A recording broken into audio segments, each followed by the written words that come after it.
All right, what I'm going to have you do is just take a seat. If you knew, if you really truly knew how fragile your heartbeat was, you wouldn't be able to stand up. You are your one microscopic blocked artery, one distracted driver away from absolute nothingness. And yet, you're bored. You are actually bored with your miracle. Wake up! I don't say that to terrify you. That's not. My goal isn't to make you tremble in your bed. It's meant to shatter the glass you're living inside of. Because you are. You're asleep. I have watched.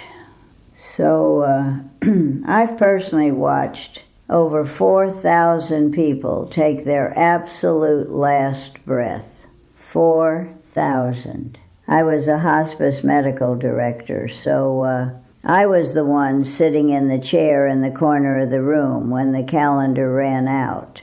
Right as the monitor, right as the line goes completely flat. Click. Hiss. I've sat in those sterile chairs for 40 years, and I can tell you this as a matter of absolute, indisputable fact. Out of all of them, the rich ones, the mechanics, the politicians, the mothers, out of 4,000 souls, not a single one, not one, asked to see their bank ledger. They didn't ask to check their emails. They didn't care about the cars in their driveway or their titles. They just begged. They looked up and they begged the ceiling. They begged whatever God they believed in for just one more day, just one more Tuesday to fix it, to just say, I'm sorry. But you have today. You have a Tuesday sitting right in your lap, and you act like you have forever. You act like the clock is broken. You see, society, it's a sickness. They trick you. They tell you to postpone. So you put your joy, you put your actual beating heart into a cardboard box, and you write tomorrow on the top of it. But tomorrow is a ghost. Tomorrow is a scam. I remember, there was a man. Let's call him Richard. Richard was only 52 years old. Very, very successful man. He had the massive house, the expensive imported cars. He spent his entire adult life building this empire, always at the office, always away from home. And then his pancreatic cancer. It's fast. 6 weeks. That's all he had. 6 weeks from sitting in a leather office chair to lying in my hospice bed.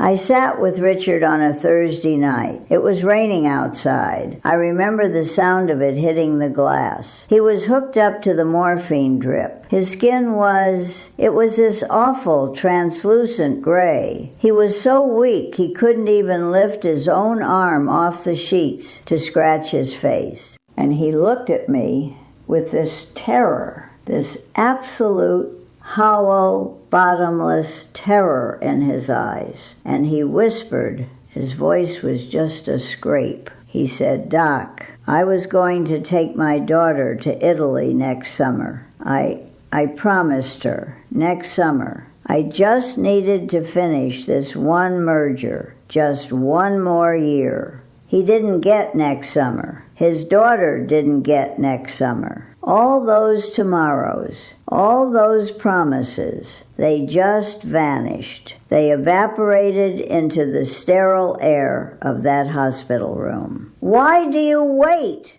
I know that when we finally get clear that death is imminent, we learn to stop postponing our joy. We learn to say the hard things, and we also learn to say the most loving things. So why do you wait until you are drowning in your own fluids to tell your Father you forgive him? Why do you wait until you're picking out a casket to talk about how beautiful someone was? Tell them now. If you knew, if you had a guarantee that the monitor was going to flatline at midnight tonight, you would be the first one to forgive. Because pride, carrying anger, it is a dead weight. It is a toxic sludge. And when you're dying, you realize how unbearably stupid it was to carry it. You'd pick up the phone right now. You'd say, listen, let's go ahead and feel deeper together. Let's love and let's live deeper together. But you don't, because you are terrified of depth. When you sit with the dying for 40 years, day in and day out, you develop a divine intolerance. Yes, a divine intolerance for living and loving in the shallows. The shallows. It's where almost all of you are swimming right now. It's safe there. It's comfortable, but it's not alive. You want your heart to go deep. I know you do. Your soul is literally starving for something real. But instead, you perform. You spend your entire waking life performing. You put on a costume. You smile at people you despise, at a job you hate. You buy things you don't even need to impress strangers who don't even know your name and who will replace you 3 days after your funeral. You say, I love you out of habit, like it's an item on a grocery list. No weight, no blood, no actual presence. I'm telling you, the heaviest thing in the entire world is a hospital gown. Because when they finally put that horrible thin hospital gown on you, all of the illusion burns away. That hospital gown strips your title. It strips your bank account. It removes your social media followers. You are just naked and fragile and looking for a warm hand to hold in the dark. Give yourself permission to stop performing. Right now. I am begging you. Just stop it. Take off the heavy armor. Give yourself an opportunity to invite presence. Stop rehearsing your life in your head and just be in the room. When you sit at the dinner table, don't think about tomorrow's emails. Look at the faces across from you. Memorize them. The wrinkles, the way their eyes crease when they laugh. Look at them like you will never, ever see them again. Because I promise you, one day you won't. And now I look at the world today. I look at what you people are doing with your miracle. And it literally breaks my heart. It is a modern madness. Complete, utter madness. You have these screens. You walk around staring down at these glowing pieces of glass. Millions of you, just walking around with your heads down. You are trading your unrecoverable, sacred, bleeding time to watch strangers pretend to live.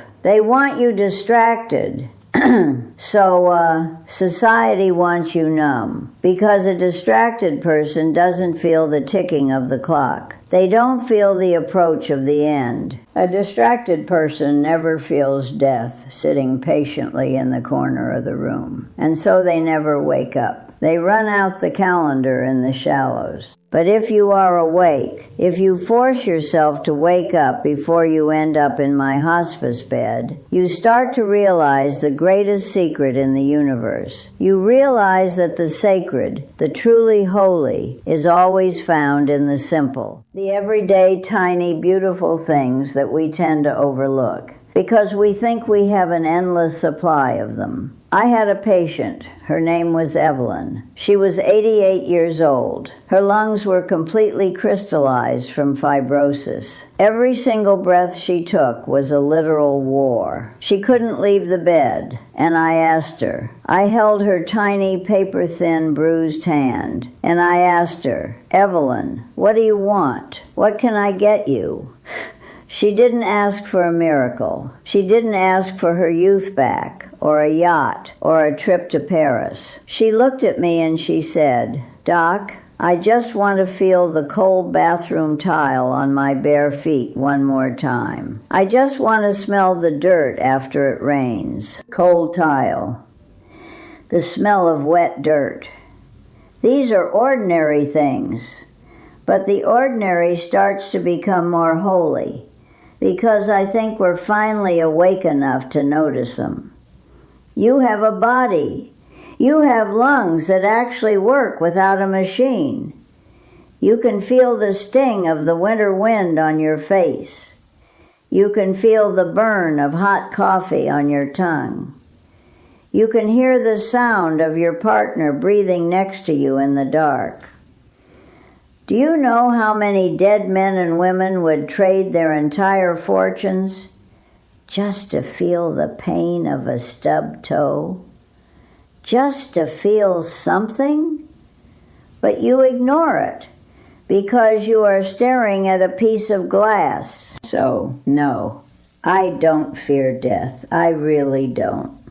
After sitting with 4,000 ghosts, I welcome her. I honor death, because death gives me a sense of sacred urgency. It helps me wake up to the courageous, to the compassionate, with absolute clarity. Getting comfortable with death, knowing that it is sitting right there in the corner of your room right now, it hasn't killed me, it has given me life. And I believe, I know, it will give you life too, but you have to let it hurt you. I want this to knock the wind out of you. Wake up! You are running out of time. If you have to, get out of your chair right now. Get off your couch. Get on your knees. Literally. Get on the floor. Feel the ground under you. Let the absolute weight of your own mortality crush you until you weep. Weep for the years you have wasted being angry. Weep for the time you threw away scrolling on a screen. Contemplate that you won't be here forever. Let it make you sick to your stomach. But then, when you are done crying, get up. Think about what you can do just a little bit differently today to make you know that you are living full out and loving full out. Because right here and right now, life is happening. Stop postponing. Forgive your family. Take the damn trip. Give yourself permission to feel the cold tile on your bare feet and realize it is a holy miracle. I am loving you loudly, even though I am just an old ghost on a screen. I am loving you loudly, and I am begging you not to wait for the hospice bed to finally open your eyes. Have a beautiful day, remembering that.